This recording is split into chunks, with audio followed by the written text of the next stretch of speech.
ರಾಜ್ಯಸಭೆ ಮರು ಆಯ್ಕೆ ಎಲ್ಲ ಪ್ರಧಾನಿ ನರೇಂದ್ರ ಮೋದಿ ಅವರಿಗೆ ಬಿಟ್ಟಿದ್ದು. ಕೊನೆಗೂ ಕೂಡ ದೇವೇಗೌಡರು ಮೌನವನ್ನ ಮುರಿತಾರೆ. ಹಾಯ್ ಹಲೋ ನಮಸ್ಕಾರ, ನೀವು ನೋಡ್ತಾ ಇದ್ದೀರಾ ಸ್ಪೀಡ್ ನ್ಯೂಸ್. ನಾನು ಕಾವ್ಯ ಹೆಗಡೆ. ರಾಜ್ಯಸಭೆಗೆ ಮರು ಆಯ್ಕೆಯ ಸಂಬಂಧ ಕೊನೆಗೂ ಕೂಡ ಮಾಜಿ ಪ್ರಧಾನಿ ಎಚ್.ಡಿ. ದೇವೇಗೌಡರು ತಮ್ಮ ನಿಲುವನ್ನ ಸ್ಪಷ್ಟಪಡಿಸುತ್ತಾರೆ. ರಾಜ್ಯಸಭಾ ಸ್ಥಾನ ಮತ್ತೆ ಸಿಗಲಿ ಬಿಡ್ಲಿ, ಜನಪರ ನನ್ನ ಹೋರಾಟ ಹಿಂದಿನಂತೆಯೇ ಇರುತ್ತೆ ಅಂತ ಹೇಳಿ ಹೇಳಿಕೆಯನ್ನ ಕೊಡ್ತಾರೆ. ರಾಜ್ಯಸಭಾ ಸದಸ್ಯರ ಅವಧಿ ಮುಂದಿನ ತಿಂಗಳು 25ಕ್ಕೆ ಮುಗಿಯುತ್ತೆ. ಅವರು ಶುಕ್ರವಾರ ಕೇಂದ್ರ ಚುನಾವಣಾ ಆಯೋಗ ರಾಜ್ಯಸಭಾ ಚುನಾವಣೆಯ ಸಂಬಂಧ ಅಧಿಸೂಚನೆ ಹೊರಡಿಸಲಾಗಿತ್ತು. ಜೂನ್ 8ಕ್ಕೆ ನಾಮಪತ್ರ ಸಲ್ಲಿಕೆ ಮಾಡಲಿಕ್ಕೆ ಕೊನೆ ದಿನ ಆಗಿತ್ತು. ಜೂನ್ 18ಕ್ಕೆ ಮತದಾನವೂ ಕೂಡ ಬೆಳಿಗ್ಗೆ 9ರಿಂದ ಸಂಜೆ 4ರವರೆಗೆ ನಡೆಯುತ್ತೆ. ಇದಾದ ನಂತರ ಇದೇ ಫಲಿತಾಂಶ ಪ್ರಕಟವಾಗುತ್ತೆ. ದೇವೇಗೌಡರು ಸೇರಿದಂತೆ 4 ಸದಸ್ಯತ್ವ ಅವಧಿ ಜೂನ್ ತಿಂಗಳಲ್ಲಿ ಮುಕ್ತಾಯವಾಗುತ್ತೆ. ಬಿಜೆಪಿ ಜೆಡಿಎಸ್ ಸುಲಭವಾಗಿ ಗೆಲ್ಲಬಹುದಾದ ಒಂದು ಸ್ಥಾನ. ದೇವೇಗೌಡರು, ಮಲ್ಲಿಕಾರ್ಜುನ್ ಖರ್ಗೆ ಮತ್ತು ಬಿಜೆಪಿಯ ನಾಯಕರಾಗಿರುವಂತಹ ಈರಣ್ಣ ಕಡಾಡಿ, ನಾರಾಯಣ ಕೊರಗಪ್ಪ ಅವರು ಕೂಡ ಸದಸ್ಯತ್ವ ಅವಧಿ ಮುಕ್ತಾಯವಾಗುತ್ತೆ. ಬಿಜೆಪಿಗೆ ಒಂದು ಸ್ಥಾನವನ್ನ ಗೆಲ್ಲಲಿಕ್ಕೆ ಸುಲಭವಾಗಿ ಅವಕಾಶಗಳಿರ್ತವೆ. ರಾಜ್ಯಸಭಾ ಸ್ಥಾನ ಗೆಲ್ಲಲಿಕ್ಕೆ ಕನಿಷ್ಠ 46 ಮತಗಳು ಬೇಕಾಗಿರುತ್ತೆ. ಬಿಜೆಪಿ 63 ಮತ್ತು ಜೆಡಿಎಸ್ 17 ಶಾಸಕರನ್ನ ಹೊಂದಿದೆ. ಎನ್ಡಿಎ ಮೈತ್ರಿಕೂಟದ ಅಭ್ಯರ್ಥಿಯಾಗಿ ಕಣಕ್ಕಿಳಿಯಲಿಕ್ಕೆ ದೇವೇಗೌಡರು ಉತ್ಸುಕರಾಗಿದ್ದಾರೆ. ಈ ಬಗ್ಗೆ ಅವರಿಷ್ಟು ಸಾಕಷ್ಟು ವಿಚಾರಗಳನ್ನ ಹೇಳ್ತಾರೆ. ಮರು ಆಯ್ಕೆ ನರೇಂದ್ರ ಮೋದಿ ಅವರಿಗೆ ಬಿಟ್ಟಿದ್ದು ಅಂತ ಹೇಳಿ ದೇವೇಗೌಡರು ಹೇಳಿಕೆಯನ್ನು ಕೊಡ್ತಾರೆ.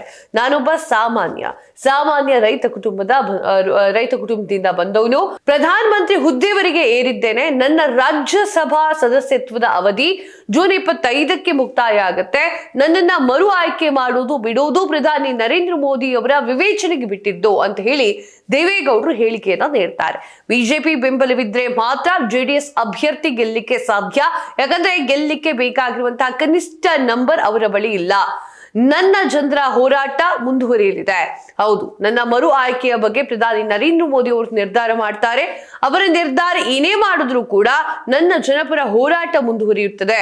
ವಯಸ್ಸಾಗಿದೆ ಅಂತ ಹೇಳಿ ಮನೆಯಲ್ಲಿ ಕೂರುವಂತಹ ಜಾಯಮಾನ ನಂದಲ್ಲ. ನನ್ನ ಕೊನೆಯ ಉಸಿರು ಇರುವವರೆಗೂ ಕೂಡ ರೈತರು ಮತ್ತು ಬಡವರ ಪರವಾಗಿ ಹೋರಾಟವನ್ನ ಮಾಡ್ತಾ ಇರ್ತೇನೆ ಅಂತ ಹೇಳಿ ದೇವೇಗೌಡರು ಹೇಳ್ತಾರೆ.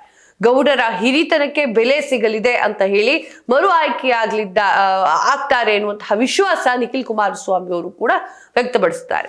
ಕುತೂಹಲಕ್ಕೆ ಕಾರಣವಾಗಿರುವಂತಹ ಬಿಜೆಪಿ ಹೈಕಮಾಂಡ್, ಪ್ರಧಾನಿ ದೇವೇಗೌಡರು ಮತ್ತು ಕೇಂದ್ರ ಗೃಹ ಸಚಿವ ಅಮಿತ್ ಶಾ ಅವರ ಒಪ್ಪಿಗೆ ಸಿಗುವಂತಹ ವಿಶ್ವಾಸದಲ್ಲಿ ದಳಪತಿಗಳು ಇದ್ದಾರೆ. ನಾವು ಯಾವುದೇ ಷರತ್ತನ್ನ ಹಾಕಿಲ್ಲ. ಪ್ರಧಾನಿಗಳು ತೆಗೆದುಕೊಳ್ಳುವಂತಹ ನಿರ್ಧಾರಕ್ಕೆ ನಾವು ಬದ್ಧರಾಗಿರ್ತೇವೆ ಅಂತ ಹೇಳಿ ನಿಖಿಲ್ ಕುಮಾರಸ್ವಾಮಿ ಹೇಳ್ತಾರೆ. ಬಿಜೆಪಿಯಿಂದ ಮಾಜಿ ಸಿಎಂ ಡಿ.ವಿ. ಸದಾನಂದ ಗೌಡರು ಕೂಡ ರಾಜ್ಯಸಭಾ ಟಿಕೆಟ್ ಆಕಾಂಕ್ಷಿಯಾಗಿದ್ದಾರೆ. ಬಿಜೆಪಿ ಹೈಕಮಾಂಡ್ ಯಾವ ನಿರ್ಧಾರಕ್ಕೆ ಬರಲಿದೆ ಅನ್ನೋದು ಕಾದು ನೋಡ್ಬೇಕಾಗಿದೆ.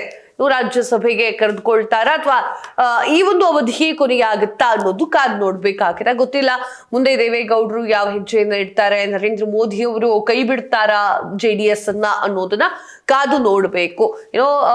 ಅವ್ರು ಹೇಳ್ತಾ ಇರುವ ಪ್ರಕಾರ ಏನು ಅಂತಂದ್ರೆ, ನನ್ನನ್ನು ಆಯ್ಕೆ ಮಾಡದೆ ಹೋಗ್ಲಿ, ಯಾವುದಕ್ಕೂ ಕೂಡ ನಾನು ತಲೆ ಕೆಡಿಸ್ಕೊಳ್ಳೋದಿಲ್ಲ. ಅಂಡ್ ನಾನು ಯಾವುದೇ ಕಾರಣಕ್ಕೂ ಕೂಡ ಮನೇಲಿ ಕುತ್ಕೊಳ್ಳೋ ಮಂಚ ನಾನಲ್ಲ.